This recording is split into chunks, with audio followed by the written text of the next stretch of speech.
हाँ जी, तो स्टूडेंट्स ये रही हमारी प्रॉब्लम नंबर 8। काफ़ी इजी है, कोई इसमें कह लें ज़्यादा लॉजिक नहीं है, काफ़ी इजी है। तो स्टूडेंट्स वो कहता है find the output voltage of the swimming amplifier also determine the current through RF. आपने करंट भी मालूम करके देनी है मुझे आरएफ के थ्रू, और क्या करना है जी, इसके आउटपुट वोल्टेज भी निकाल के देने हैं वी नॉट।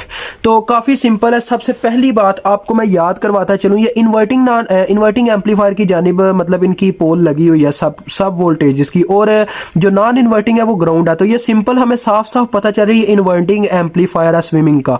तो इसमें क्या चक्कर होता है जी, आपको याद, इसमें बस ये इनपुट्स ज़्यादा दे दी गई हैं, तो यही सीन होगा। सिंपली कोई मुश्किल वाली बात नहीं, आपको काफ़ी इजी करके बताऊंगा। देखें, आपको सिंपल द फार्मूला याद होगा, ये आपके माइंड के लिए, ये आपने पेपर में छाप नहीं देना। ये आप लिख सकते हैं कि फॉर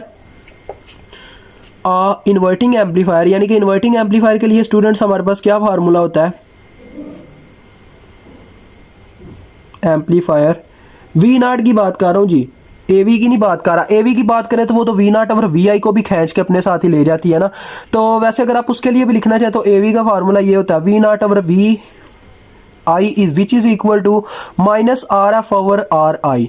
तो ये सीन कब होता है, जब एक इनपुट होती है। तो यहाँ पे मल्टीपल इनपुट्स है, तो हर एक इनपुट्स के लिए क्या है, बस सिंपल सी बात है, डिफरेंट उनके लिए फार्मूला होगा।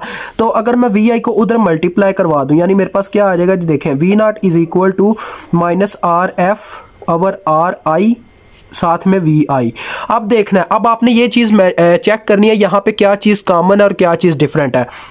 इनके केसेस में हमारे पास आर आई भी हर एक के लिए डिफरेंट है। देखें R1 R2 R3 R4 ये आर आई की जगह लगे हुए हैं, तो हर एक के लिए आर आई अलग है। यानी वी इन 1 के लिए R1 होगा, वी इन 2 के लिए R2 होगा, वी इन 3 के लिए R3 होगा, ऐसे ही R4 और ये चीज़ें।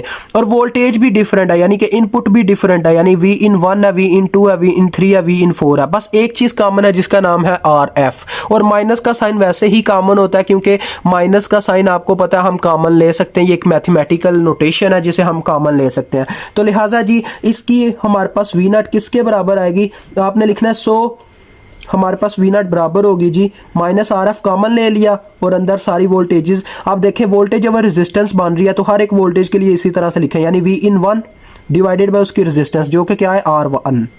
इसी तरह से प्लस, अब ये प्लस क्यों हो रहा है, क्योंकि हमने माइनस की नोटेशन कॉमन ले ली, यानी तो सबके साथ माइनस आता। अब इसी तरह से देखें, अब ये दोनों अपनी मतलब के वैल्यू चेंज करेंगे, यानी वी इन 2 और R2 हो जाएगा, तो we in 2 divided by R2। ठीक है, अब तीसरे के लिए चेक करें तो वी इन 3 और R3 वोल्टेज है, तो यही चीज़ यहाँ पे भी वैसे ही चौथे के केस में। ठीक है, आपको मुझे उम्मीद है समझ आ गई होगी, कोई इसमें इतनी मुश्किल की बात नहीं है। थीसिस समझे, आपका काम डन है, कोई इतना मुश्किल चीज़ नहीं है ये। तो वी इन 4 और R4 डन है जी। अब आप क्या करें जी, आप यहाँ पे वैल्यूज पुट करें और अपने वी नॉट का काम तमाम करें और बोले भाई टाटा बाय बाय।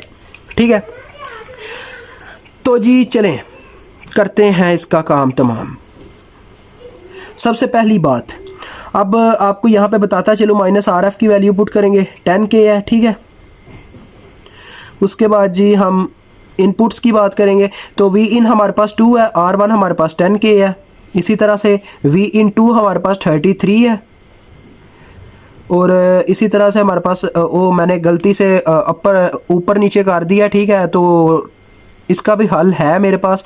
वो किस तरह से जी, मैं नीचे क्या करता हूँ, इसको मल्टीप्लाई करवा देता हूँ किसके साथ है, 3 के साथ, 3 वोल्टेज। 33 से मैंने क्या किया, 33K से मैंने स्केयर से डिवाइड करवा दिया। क्या किया गाइज, इससे ये कट जाएगा, मेरे पास वही स्टेटमेंट आ जाएगी, यानी वी इन 2 ओवर R2। देखें ये वी इन 2 की वैल्यू है 3 वोल्ट और ये R2 की बटे में वैल्यू है, ये वो गलती से लिख दिया, इस वजह से मैंने इस तरह से नोटेशन लिख दिया, अब वो समझ जाएंगे। तो वी इन 3 की देखें तो वी इन 3 की वैल्यू 3 है, और उसके बाद R3 की वैल्यू 91K है, और लास्ट में चेक किया जाए वी इन 4 की वैल्यू है 6 और R4 की वैल्यू है 180K। इसको ओवरऑल कैलकुलेटर पे सॉल्व करें और वी नॉट का यहाँ पे डायरेक्ट आंसर लिखें। तो ले जी स्टूडेंट्स, इस वोल्टेज का आंसर आ गया जो हमारे पास आया -3.57 वोल्ट। अब ये मिली और किलो कहाँ पे चले गए हैं मैं आपको बताता हूँ। अंदर सब के साथ के बटे में है तो मिली बन जाएगा, सबका मिली 1 मिली आ जाएगा, तो बाहर एक के है मिली के, आप इसमें कह लें एक्शन और रिएक्शन करके कैंसिल हो जाएंगे, और 10 मल्टीप्लाई करवा के 0.35 अंदर आता है, जिसको मल्टीप्लाई करवाने से हमारे पास 3.57 वोल्ट आ जाएगा। तो ये था हमारे पास वी नॉट का आंसर। तो अब हम क्या मालूम करना चाहते हैं, दूसरे नंबर पे उसने पूछा था आपने क्या करनी है जी, करंट मालूम करनी है थ्रू आर एफ के थ्रू जो करंट गुजरती है वो मालूम करनी है। हम एक करंट ले लेते हैं आई एफ के नाम से, जो वी नॉट में से निकलती है और वी माइनस की तरफ ट्रांसफर होती है, ठीक है। अब आपको ये चीज़ का इल्म होना चाहिए कि वी माइनस आपको पता है वर्चुअली ग्राउंड होता है, यानी ये वर्चुअली कनेक्टेड होते हैं। आपने लिखना है यहाँ पे V minus is equal to 0 volt which is equal to V plus, because they are virtually ground, यानी कि आपस में कनेक्टेड होते हैं, जितने नीचे होते हैं उतने ही ऊपर वोल्टेज ट्रांसफर होते हैं। ये चीज़ आप जानते हैं, ये भी एक इन्वर्टिंग एम्पलीफायर का हिस्सा है। तो 0 वोल्ट आ गया। अब आप इसके लिए आई एफ के लिए फार्मूला लिखेंगे तो आपके पास क्या आएगा, I F is equal to जिस वोल्टेज में से निकली वो पॉजिटिव माइनस जिस वोल्टेज में एंटर हुई वो नेगेटिव, और बटे में जितनी रेजिस्टेंस बर्दाश्त की गई रास्ते में जिसका नाम है आर एफ। तो बस इतनी सी स्टूडेंट्स बात थी। देखें वी माइनस 0 है, वैसे ही तो वी नॉट और आर एफ इनडायरेक्टली आ जाएगा, तो ये आ जाएगी minus 3.57 divided by R F, जो कि हमारे पास कितनी है 10 के।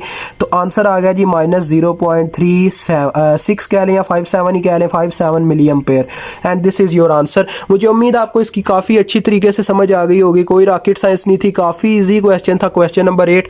इंशाल्लाह मिलेंगे नेक्स्ट क्वेश्चन के साथ, अभी मुझे इजाज़त दें, अल्लाह हाफिज़, अस्सलाम।